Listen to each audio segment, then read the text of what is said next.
Well, talk to me about how did this concept come to fruition? Well, this is called a growing dome greenhouse, and essentially I came across these types of greenhouse at a place called the Windstar Foundation, founded by John Denver up in Aspen back in '87. So I've been doing these for like 23, 24 years. And this was a 50-foot geodesic greenhouse that grew on 3 levels, and it was in the Rocky Mountains of Colorado. And it was in November when I first came across it. And outside it was all snow and freezing and white, and stepping inside this amazing thing. There was figs, there was pomegranates, peas, carrots. I mean, the whole thing was absolutely lush in the middle of November.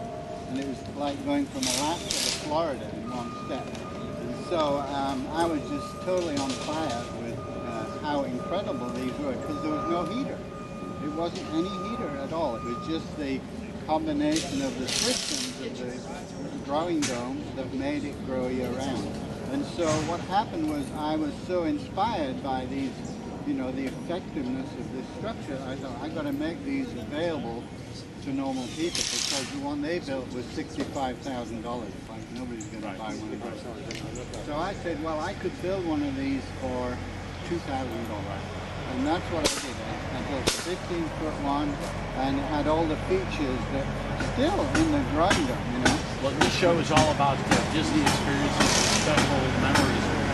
What is so special about this? Well, it's unique because of the shape.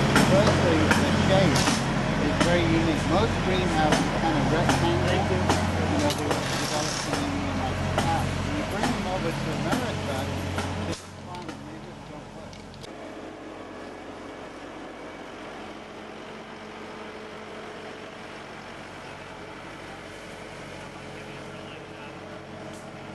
Enjoy this so much. Yeah. What do you think?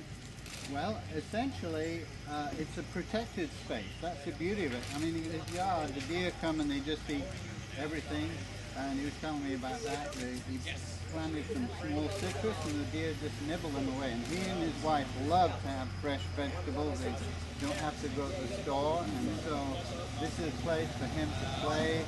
Just like the kids play in their playhouse, he gets to play in this and that. He's so excited. It's so wonderful to work with him. He just is involved, and it's just a wonderful experience to build this for him. And how will this make following his passion of being a gardener and loving edible plants? How will this make his life easier?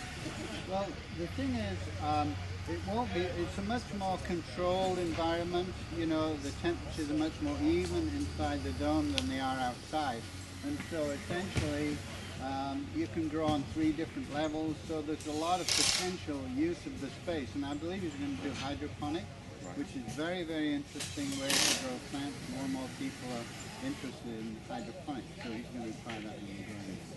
And a final question.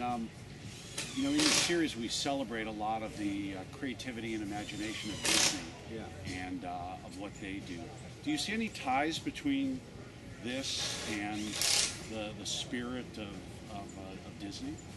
Yeah, well, essentially, Disney is about creativity, always bringing new things. I'm always amazed at all the new things they come up with, and they were like leading people in terms of all sorts of, things. So Buckminster Fuller, who invented the geodesic structure, tremendously creative mind, and he was kind of creating at the same time as Disney was.